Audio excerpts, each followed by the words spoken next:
ये आकाशवाणी रायपुर है। प्रादेशिक समाचार बुलेटिन के साथ मैं निशा नैयर।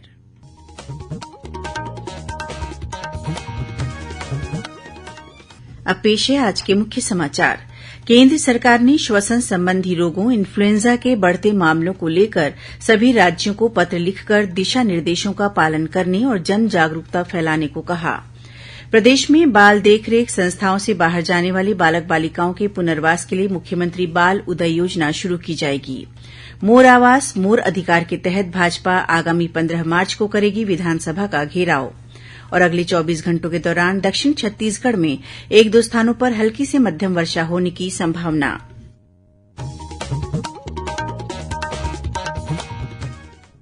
अब समाचार विस्तार से।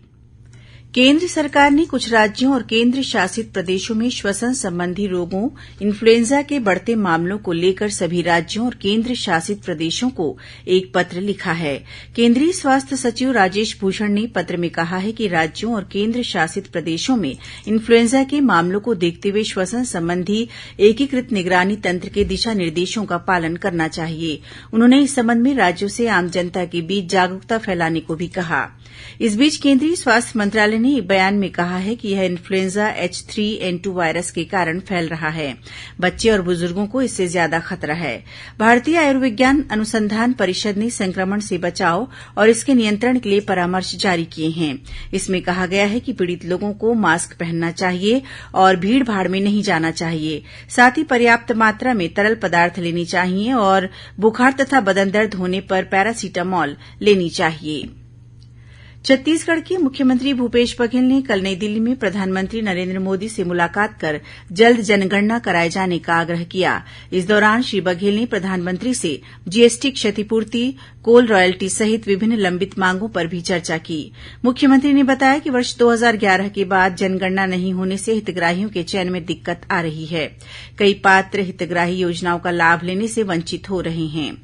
मुख्यमंत्री ने बताया कि सितंबर माह में G20 के चौथे स्थायी वित्त कार्य समूह की बैठक छत्तीसगढ़ में होने वाली है। इसकी तैयारी को लेकर प्रधानमंत्री से चर्चा की गई। बैठक को लेकर प्रधानमंत्री से मार्गदर्शन भी प्राप्त हुआ है। प्रदेश में बाल देखरेख संस्थाओं से बाहर जाने वाले बालक बालिकाओं के पुनर्वास के लिए मुख्यमंत्री बाल उदय योजना शुरू की जाएगी। राज्य शासन ने बाल संप्रेक्षण गृह से बाहर जाने की आयु 18 से बढ़ाकर 21 वर्ष करते हुए पुनर्वास योजना बनाई है। इसके तहत शिक्षा, कौशल विकास, रोजगार और आवास के साथ ही बाल देखरेख संस्थाओं से बाहर जाने वाले 18 वर्ष से अधिक आयु के बालक बालिकाओं को पुनर्वासित और पुनर्स्थापित करने के लिए राज्य सरकार सहयोग देगी। मुख्यमंत्री भूपेश बघेल 21 मार्च को विश्व वानिकी दिवस के अवसर पर मुख्यमंत्री वृक्ष संपदा योजना का शुभारंभ करेंगे।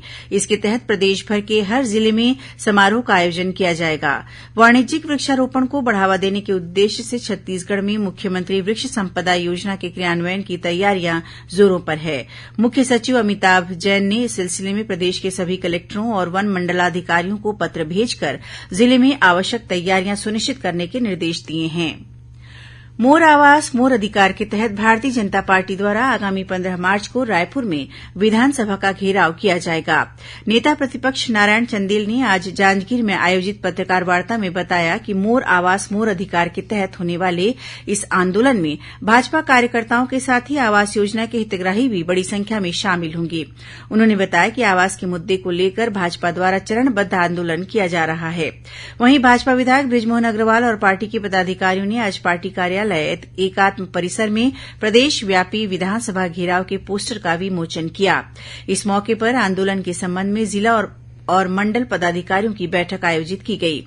बैठक को संबोधित करते हुए श्री अग्रवाल ने आरोप लगाया कि राज्य सरकार गरीबों के आवास को छीन रही है। प्रदेश के सभी 170 नगरीय निकायों में विभिन्न विकास कार्यों के लिए 1,000 करोड़ रुपए की स्वीकृति का आदेश नगरीय प्रशासन विभाग द्वारा जारी कर दिया गया है।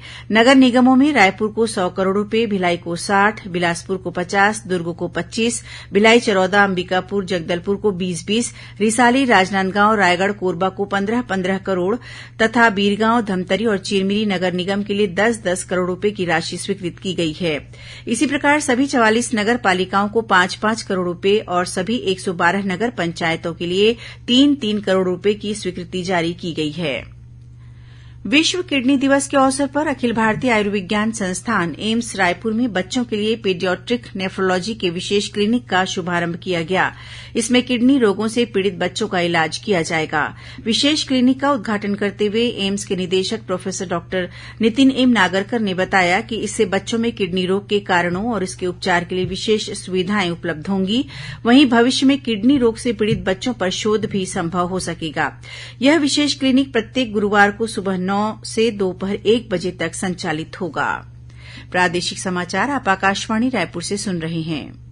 छत्तीसगढ़ की खबरों से है आपका वास्ता और खबरों की विश्वसनीयता से है हमारा वास्ता। आकाशवाणी समाचार रायपुर के प्रादेशिक समाचार बुलेटिन के साथ ही हमारे समसामयिक कार्यक्रम आप रेडियो के अलावा अपने मोबाइल पर भी सुन सकते हैं। आकाशवाणी समाचार फेसबुक, ट्विटर और यूट्यूब पर भी उपलब्ध है। हमारा Facebook page Chhattisgarh news on AIR, Twitter handle CGAIR news और हमारा यूट्यूब चैनल है छत्तीसगढ़ AIR न्यूज। तो अब रेडियो के साथ ही आपके मोबाइल के जरिए भी हम पहुंच रहे हैं आप तक। छत्तीसगढ़ की हर खबर के लिए सुनते रहिए आकाशवाणी समाचार। और अब आगे बढ़ते हैं बाकी के समाचारों की ओर। भारतीय सेना में JCO और OR पद पर भर्ती के लिए इन दिनों ऑनलाइन रजिस्ट्रेशन किया जा रहा है। यह online registration join Indian army website पर हो रहा है। रजिस्ट्रेशन कराने के लिए अब सिर्फ 4 दिन शेष हैं। रजिस्ट्रेशन करवाने की अंतिम तारीख आगामी 15 मार्च है। सेना भर्ती कार्यालय रायपुर के निदेशक कर्नल नरेंद्र प्रसाद सेमल्टी ने बताया कि भर्ती प्रक्रिया में वही उम्मीदवार शामिल हो सकेंगे जिन्होंने अपना रजिस्ट्रेशन करवा लिया होगा। रजिस्ट्रेशन कराने के लिए उम्मीदवार के पास आधार कार्ड और 10वीं का सर्टिफिकेट होना जरूरी है। सेना भर्ती कार्यालय ने सभी इच्छुक उम्मीदवारों को आगाह किया है कि यह भर्ती प्रक्रिया पूरी तरह से निष्पक्ष है और इसमें किसी भी तरह का बाहरी हस्तक्षेप संभव नहीं है, इसलिए वे किसी भी दलाल के चंगुल में न फंसें। रायगढ़ पुलिस द्वारा जनचेतना जागरूकता अभियान की शुरूआत की गई है। जिले के वरिष्ठ पुलिस अधीक्षक सदानंद कुमार ने धरमजयगढ़ और कापू थाने की सीमा पर स्थित ग्राम खम्हार में इसकी शुरूआत की। इस अभियान के तहत लोगों को साइबर ठगी से बचने के उपाय, नशे के दुष्परिणाम और यातायात नियमों के प्रति जागरूक किया जा रहा है। जनचेतना शिविर में लोगों को साइबर ठगी के संबंध में बताया गया कि वे अपने बैंक खाते, ATM, OTP और अन्य व्यक्तिगत जानकारी किसी भी अनजान व्यक्ति को मोबाइल पर शेयर न करें। बैंक से किसी भी OTP या KYC अपडेट के लिए फोन नहीं किया जाता है। केंद्रीय खेल और युवा कल्याण विभाग के नेहरू युवा केंद्र और केंद्रीय संचार ब्यूरो क्षेत्रीय कार्यालय द्वारा कल जगदलपुर के कुमरावंड स्थित कृषि महाविद्यालय में जिला स्तरीय युवा उत्सव का आयोजन किया गया। इसमें 15 से 29 वर्ष आयु वर्ग के युवाओं ने भाग लिया। आजादी के अमृत महोत्सव के तहत आयोजित इस युवा उत्सव का शुभारंभ बस्तर के पूर्व सांसद दिनेश कश्यप और अतिथियों ने किया। इस दौरान मोबाइल फोटोग्राफी, कविता लेखन, पेंटिंग, भाषण, रंगोली, मटका फोड़, कुर्सी दौड़ और प्रश्न मंच सहित विभिन्न प्रतियोगिताएं आयोजित की गईं। वहीं सांस्कृतिक कार्यक्रम भी प्रस्तुत किए गए। प्रादेशिक समाचार एकांश रायपुर द्वारा प्रस्तुत कार्यक्रम जिले की चिट्ठी का प्रसारण कल शाम 6:05 से 6:10 तक किया जाएगा। इस कार्यक्रम को छत्तीसगढ़ स्थित आकाशवाणी के सभी केंद्र रिले करेंगे। इस बार के अंक में कोरबा जिले की गतिविधियों के बारे में जानकारी दी जाएगी। और अब पेश है मौसम का हाल। छत्तीसगढ़ के दक्षिणी इलाके में 1-2 स्थानों पर आगामी 24 घंटों के दौरान हल्की से मध्यम वर्षा होने की संभावना है। मौसम विभाग के अनुसार एक द्रोणिका उत्तर छत्तीसगढ़ से दक्षिण अंदरूनी कर्नाटक तक विस्तारित है। इसका असर छत्तीसगढ़ में भी देखा जा रहा है। इसके प्रभाव से प्रदेश में कल हवा की दिशा में परिवर्तन होने और मौसम शुष्क रहने की संभावना है।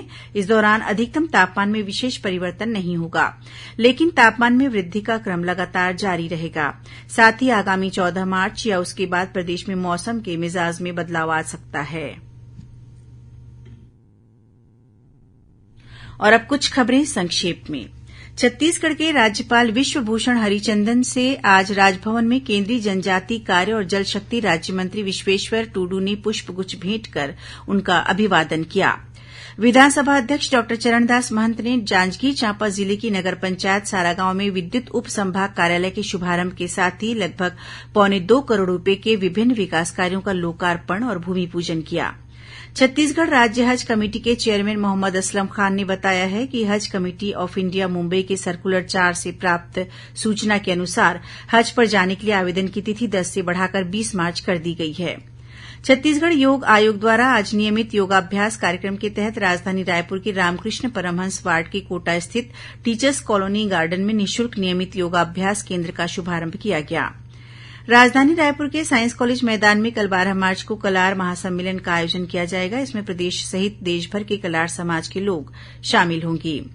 पर्यटन को बढ़ावा देने और पर्यटन गतिविधियों से जुड़ी निजी तथा शासकीय संस्थाओं को लाभ पहुंचाने के लिए छत्तीसगढ़ टूरिज्म बोर्ड द्वारा बिलासपुर में क्षेत्रीय कार्यालय सह पर्यटन सूचना केन्द्र शुरू किया गया है। सुकमा जिले में कोंटा पुलिस ने 8 वर्षों से फरार एक माओवादी को बेलपोच्चा इलाके से गिरफ्तार किया है। मतांतरण के खिलाफ समाज को जागरूक करने और सामाजिक समरसता के लिए संतों द्वारा निकाली गई पदयात्रा कल राजनांदगांव पहुंची, जहां जगह जगह पदयात्रा का स्वागत किया गया। इस दौरान महावीर चौक में धर्म सभा का भी आयोजन किया गया। सरोना और रायपुर स्टेशन के बीच वंदे भारत एक्सप्रेस पर पथराव करने के आरोप में रेलवे पुलिस ने एक नाबालिग को पकड़ा है। बाद में रेलवे एक्ट के तहत कार्रवाई करते हुए उसे समझाइश देकर छोड़ा गया। और राजनांदगांव जिले के ग्राम देववाड़वी मुरेर के बीच मोटरसाइकिल के अनियंत्रित होकर पेड़ से जा टकराने से एक व्यक्ति की मौत हो गई। वहीं इसी जिले के दनगढ़ गांव में भी 2 मोटरसाइकिलों के बीच भिड़ंत होने से एक व्यक्ति की मृत्यु हो गई। अंत में मुख्य समाचार एक बार फिर। केन्द्र सरकार ने श्वसन संबंधी रोगों इन्फ्लुएंजा के बढ़ते मामलों को लेकर सभी राज्यों को पत्र लिखकर दिशा निर्देशों का पालन करने और जन जागरूकता फैलाने को कहा। प्रदेश में बाल देखरेख संस्थाओं से बाहर जाने वाले बालक बालिकाओं के पुनर्वास के लिए मुख्यमंत्री बाल उदय योजना शुरू की जाएगी। मोर आवास मोर अधिकार के तहत भाजपा आगामी 15 मार्च को करेगी विधानसभा का घेराव। और अगले 24 घंटों के दौरान दक्षिण छत्तीसगढ़ में 1-2 स्थानों पर हल्की से मध्यम वर्षा होने की संभावना। इसी के साथ प्रादेशिक समाचार बुलेटिन समाप्त हुआ। नमस्कार।